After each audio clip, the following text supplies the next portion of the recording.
The wind outside the cabin whistled through the broken pines like a wounded memory, echoing faintly against the lonely mountainside. Inside, the fire crackled, throwing dim orange light over the walls lined with old photographs and dust. The soldier sat on the wooden chair, his broad shoulders hunched, his face half hidden in shadow. His hands, rough and scarred, trembled slightly as he tried to hold the tin cup steady. Across from him sat the Apache woman, her wrists still raw from the ropes that had bound her hours before. Her eyes, dark and unblinking, followed his every move, not with hatred, not even fear, but with the kind of quiet curiosity that comes when two broken souls recognize each other's wounds without words. His name was Thomas Reed, a decorated war hero who had seen more death than he could count, yet at that moment, sitting across from her, he felt small, fragile, and uncertain. He had captured her during a border raid that had gone horribly wrong, but instead of delivering her to the nearest fort as ordered, he'd brought her here, to his isolated mountain cabin, because something in her eyes had stopped him. It wasn't weakness, nor defiance. It was something he hadn't seen in years, humanity. She hadn't spoken since they arrived. She sat silently by the fire, her face illuminated in amber tones, her long black hair falling like a river down her back. He could feel her breathing, calm, controlled. It was the sound of someone who had learned to survive by staying still. Hours passed before he finally spoke, his voice low and rough like gravel dragged through dirt. "You hate me," he said, staring into the flames. "You should." She said nothing. He took another sip of the bitter coffee, then leaned forward, elbows on his knees. "I don't blame you," he continued. "I've done things, terrible things. Things a man shouldn't have to remember, but I remember them anyway." The silence stretched thin. Outside, snow began to fall, soft and slow, wrapping the cabin in white. He looked up at her, his blue eyes glistening with something between regret and exhaustion. "I haven't touched a woman since the war," he said suddenly, his voice cracking like old wood. "Not a hand, not a face, nothing. I couldn't. Every time I tried, I saw their faces, the ones I lost, the ones I hurt, the ones who looked at me before I pulled the trigger." The confession hung heavy in the air, raw and unguarded. The woman's gaze softened, her posture shifting just slightly, almost imperceptibly.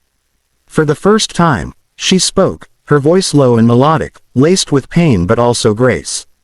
"War takes everything," she said, "and leaves you afraid to take back what's yours."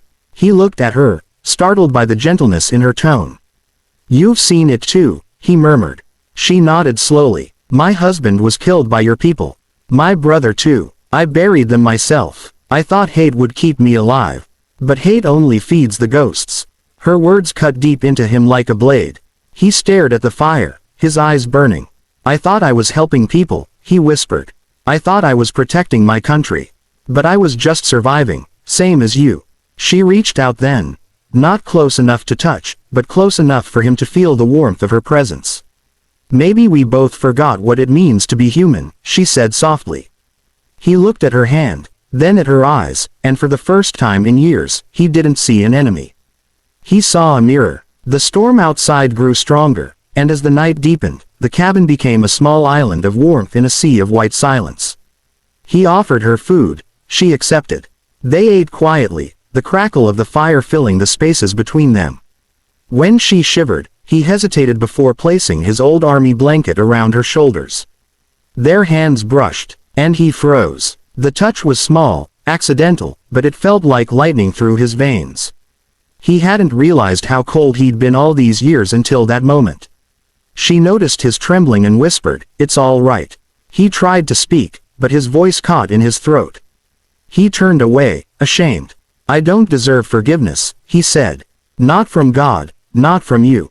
She looked at him for a long moment before replying, "Forgiveness isn't given because it's deserved. It's given because someone must be brave enough to stop the pain." Her words struck something deep inside him. His breath hitched, and before he could stop himself, tears welled up in his eyes. The soldier who had faced bullets without flinching now wept quietly by the fire. The Apache woman didn't move closer, didn't comfort him with touch or word. She simply sat with him in silence, her presence steady and strong, and that, more than anything, broke the dam he'd built around his heart. For the first time since the war, Thomas allowed himself to feel, not rage, not guilt, but sorrow. Pure, unfiltered sorrow. Hours passed like minutes. When the fire burned low, he spoke again, his voice faint but clear. "You remind me of someone," he said. "My wife. She was like you, quiet, strong. She used to say the world can burn, but kindness must survive." The woman tilted her head, her eyes soft. "Where is she now?" "Gone," he whispered. "A fever took her while I was away fighting. I never said goodbye." The Apache woman looked into the dying fire. "Then maybe tonight you finally did." He didn't understand at first, but as the words settled, something inside him loosened. The years of guilt, the fear, the emptiness, they didn't vanish, but they stopped crushing him. When dawn broke, the snow had stopped. The world outside was pure white, silent, reborn. He untied her ropes before she could ask, placing her knife back in her hands. "You're free," he said quietly. "You should go." She looked at the open door, then back at him. "And you?" she asked. He shrugged. "I'll stay. This is all I know." She stood for a moment, then walked toward the door, but before stepping out, she turned back. "You don't have to live in the war anymore," she said gently. "You survived it. Now you must learn to live after it." He didn't answer. He just watched her step into the pale morning light, her figure growing smaller against the snow until she disappeared into the trees. He thought she was gone forever, but later that afternoon, he found something outside the door, a small leather charm, handmade, with a single eagle feather attached. It was a symbol of peace, of protection. He held it in his palm, feeling the warmth of her gesture, and for the first time in years, he smiled. It wasn't much, but it was real. Over the next few days, he cleaned the cabin, mended the roof, and even ventured down to the nearby town to trade supplies. The people who had once whispered about the broken soldier noticed a change in his eyes, less haunted, more alive. When they asked what had happened, he simply said, "I met someone who reminded me how to feel." Seasons passed, and though he never saw her again, he felt her presence in every sunrise, every rustle of wind through the trees. He began helping others, veterans, widows, orphans, people who carried invisible scars. He listened, shared his story, and offered what little kindness he could. It was his way of honoring her, of honoring what they had shared in that cabin. Years later, when an old photographer came to document veterans in the region, he asked Thomas what he had learned from the war. Thomas smiled faintly and said, "That peace doesn't come from winning battles. It comes from forgiving yourself for fighting them." The photographer nodded, unaware of the full weight behind those words. But that night, as Thomas sat alone by the fire, he looked at the feather charm still hanging above the hearth and whispered, "Thank you." Outside, a soft wind blew through the valley, carrying the sound of distant drums. Perhaps real, perhaps memory, but in that moment, he felt no fear, no shame, only peace.